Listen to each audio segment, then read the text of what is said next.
The Dominican Republic has announced mass deportation of Haitians recently, as of this week, early October 2024.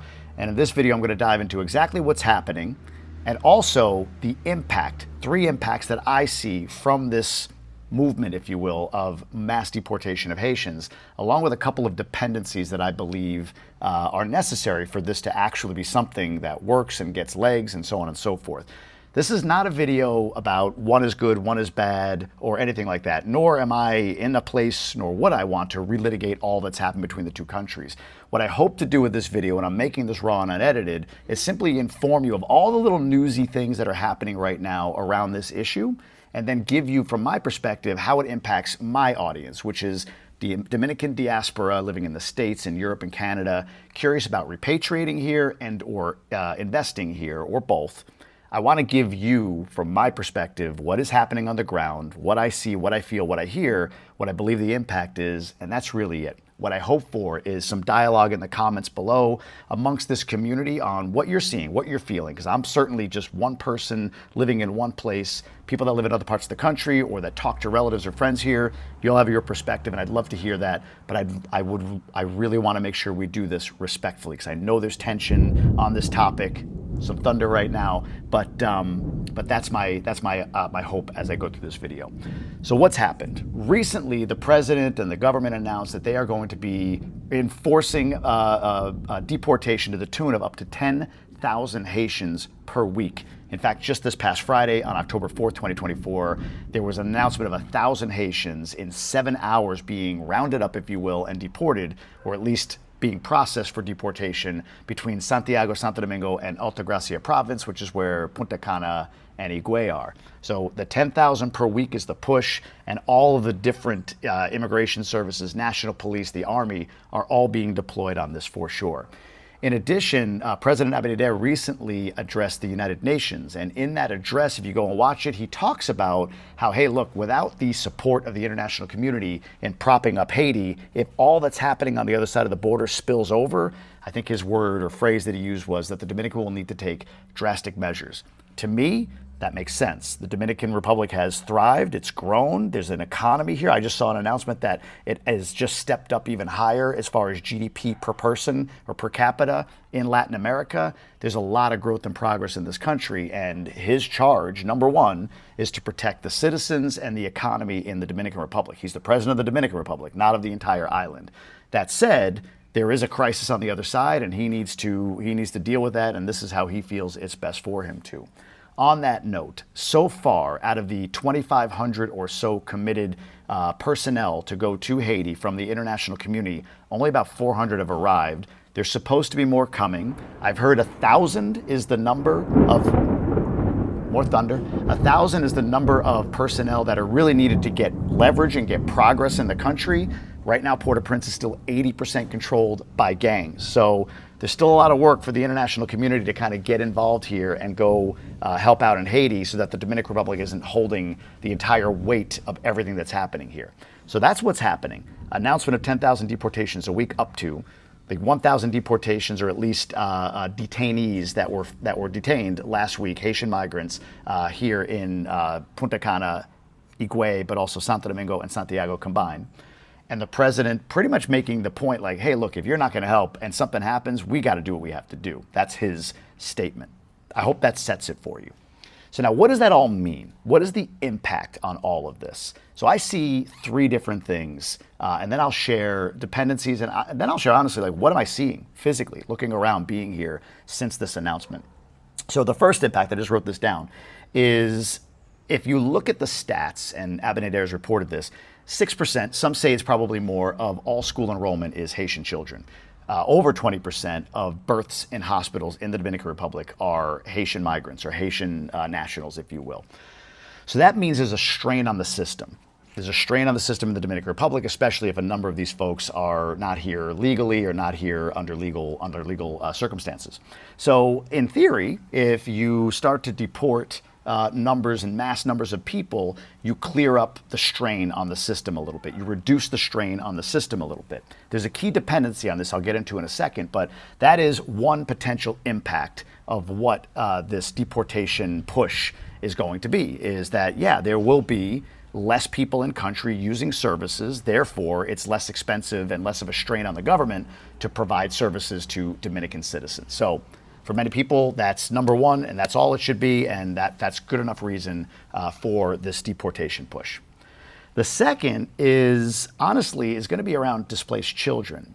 And this is real. We're actually seeing this, like no people where they are taking care of children because the parents were deported and the children are still here, and the community at large is sort of, pulling these kids in and helping them. So, there is a push on human rights. I'll talk about that in a second. With this movement of deportation, there is a discussion around how they're going to make sure that there are still human rights, that human rights violations don't take place in this deportation.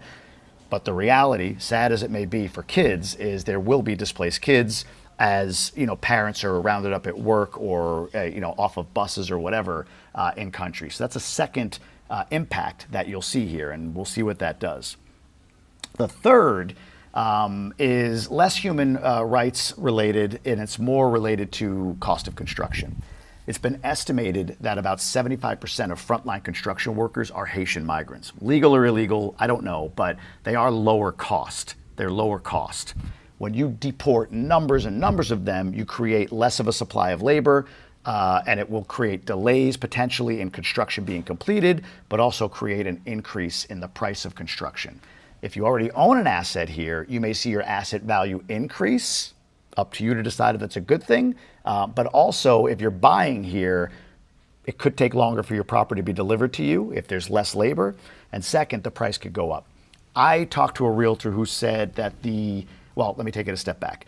5 or 6 months ago, May 2024, there was a law passed increasing construction workers' income and salaries by 20% across the board. That was from above, from the president, from the government. So all construction workers are increased by 20%. Of course, that applies to those that are on the books and registered, legal citizens of the country or legal residents of the country. So if you're illegal, which a number of folks are that are working the trades and working construction, that didn't apply to you. That impact then, knowing that there is also illegal migrant labor, would show about a 5% total increase in the cost to purchase property. That 20% increase in labor, in salaries for construction workers that are documented would cause a 5% increase.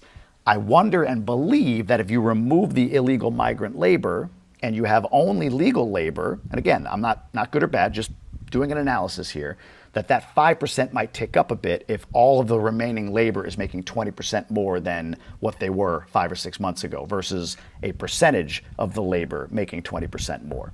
So, and you have less of it. So can they demand more money because there's less supply of labor and a lot of demand still for labor, not only in Punta Cana, but across the country. So cost of construction is probably financially what I can see individually for you sitting in another part of the world looking at investing here, probably the most likely impact that this happens if they're successful with what they're trying to do and mass deport tens of thousands, hundreds of thousands of illegal Haitian individuals, or folks that are here illegally, I should say.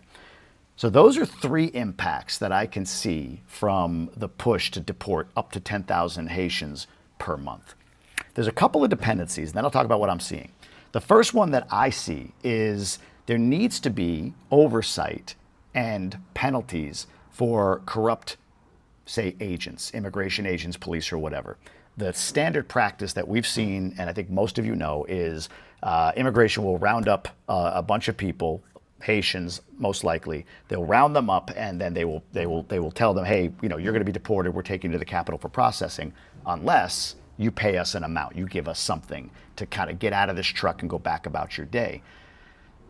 That probably can't happen if the goal is to deport and keep out a number of Haitian people. If that's the goal, again, some people are going to argue it's a good thing, a bad thing. It's not what I'm arguing here. I'm just saying that if you have border agents or immigration agents or police undermining the efforts of the government to deport, mass deport Haitians, that's not going to allow for this effort to work as far as success from the government's perspective. So this includes people rounding up folks in a place like Punta Cana or Santo Domingo or wherever, but also at the border when they go across, if they can pay to come right back across. that's going to sort of undermine the efforts. So that's one dependency, is there has to be either more pay for border agents and police or whatever, so that they're not as enticed to take a bribe or take money in order to let somebody in, or very strict oversight and enforcement to ensure that if that does happen, there's an example made of the border agents or police. That's the only way I can see this not being just like, wow, we can round up even more people and get paid even more money as a police or border agent or immigration agent. So that's one dependency that I see. The second is those with legal status here that are Haitian, that have open immigration cases. So the president has said, hey, look, if anyone has an open immigration case, then that will be considered when they're detained. If you don't have an open immigration case, very clearly you'll be repatriated. You'll be sent back to Haiti. So those with legal status, if they truly get to work within the system and have their visas renewed, if they've had legal visas or legal residency in country, that's another dependency here. So here's an example. From my understanding of what I see and hear here, Haitians that have legal status as in terms of a visa have to renew that every month. We know of some that have to go all the way to the other side of the country. They have to go from Punta Cana on the east all the way to the border once a month to get their visa renewed and then come back. It's on them, their cost and everything, but that's the reality for them. What I hear, and I could be right or wrong, is that those cases are either being backed up or sort of like cast aside, essentially creating potentially more illegal immigration here. So even though somebody might have status and they may have their visa and they may have been renewing it monthly, now when they attempt to do that, they can't, and then default to being illegal, in terms of illegal status. The government is committed from a human rights perspective that if there's an open immigration case, that will be considered. I don't know what that means. I don't know if that means, oh, you can go back and work while we consider your case, or if it's just considered and no, you're going back to Haiti. But I think that has to be something that's addressed, because there are a lot of folks with legal visas that can't get them renewed right now that are Haitian. If they can't, then that creates even more strain on cost, even more strain on labor, and so on. Another impact of this, and this is more, I'll just say it because it just popped in my head, is domestic work. So you're talking about landscapers, housekeepers, and so on. There's a lot that are Haitian. And if they're unable to come to work, if they're unable to do the work that they need to do, if they have to take care of additional children because those kids' parents have been displaced, it creates a strain in that industry as well, increasing cost for anyone that has a domestic worker in their home potentially. There's more demand, less supply. Those are all the variables, all the factors. What am I seeing? When I drive around, we usually on, honestly, paydays, we'll see a little bit of an uptick in the immigration efforts. Trucks rounding up Haitians and taking them wherever they take them, Santo Domingo for processing. The reason why I think we see it on 2 days a month payday is because there is a lot of, hey, pay me and you can get out of this truck, which is unfortunate, but it's the reality of it. Now, though, it does feel like the effort has increased, even in just the last few days as we drive around and go places where I am locally. I'm wondering if you're in Santo Domingo or Santiago or somewhere else, if you're seeing the same thing or if it feels kind of the same. But I am seeing definitely an increased effort, increased presence of police, immigration officials, and so on in the last week or so since this announcement has been made. The other thing I'll say is this: whatever you believe on this, and look, here's my core belief. I think countries have borders for a reason, period. So I think that of the United States, I think that of here, and I completely understand that what is true for me is like you have to protect your border and you have to make sure that your citizens come first. I also believe that human beings are human beings, and I hate to see any human being treated poorly. I think both of those things can exist. I think you can have a commitment and you can affirm that, yeah, hey, country's got to do what it's got to do. Deportations are the way, then it is what it is. All these consequences, all these effects, they are what they are. And you can also say, man, I feel for these people. And if you're here and you see human beings, I don't care what they are or where they're from, human beings like caged in a truck, packed in, it's hard to look at. It's hard to see as a human being to a human being. Again, I understand the reason, I respect the reason, but it's also hard to watch. And if you're any human being, unless you're, in my opinion, just completely, I don't know, you have no feelings or no sympathy or empathy for anybody, then I don't know how you can at least feel for these folks who are working here. I would say 90, 95, 99% of those folks who come here legally or illegally, they just want to do a good job. And despite some of the newsy little posts that people show of Haitians partying or whatever, or doing whatever, we have not had any issues. We have not seen any issues. We haven't felt unsafe here. If I go to a high crime neighborhood, whether it's Haitian or Dominican, I feel unsafe. But I don't feel unsafe with the Haitian workers that you see everywhere, the Haitian construction workers as I walk through job sites. I don't feel unsafe. These people are just wanting to do a job, go home, and hopefully provide for family, friends, and their network and all of that. So I do feel for the human being. I really do. I feel for them. They were just born in the wrong country. They lost the birth lottery, as I like to say. And at the same time, I have full respect and understanding for country has laws, country has borders, and a country like the Dominican, which is still developing, yes, growing, but still developing, doesn't have the capacity to manage its own citizenship, take care of its own citizenship, and provide for a whole other country's citizenship. And on top of that, without international support, prop up that other country's citizenship. I'm wondering if you can hear the thunder. Crazy, it just sort of started. Blue skies over there, thunder right here. It's just the way it is down here. So those are my takes. That's kind of what I see as what's happening right now, new and on the ground. That's what I see as the impacts, a couple of the dependencies that I mentioned, and then what I'm actually seeing. That's where I am. I'm curious where you are. Drop it down below. What are your thoughts, comments, suggestions on this? Again, I really want people to keep it civil.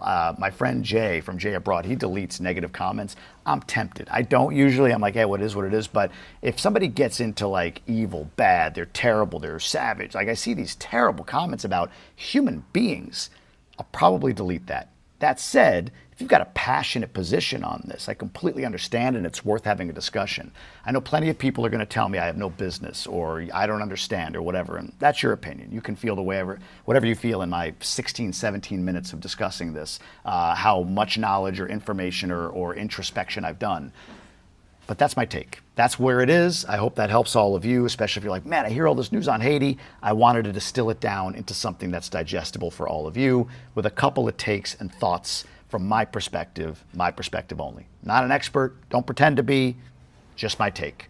I appreciate you. I'll see you on the next one.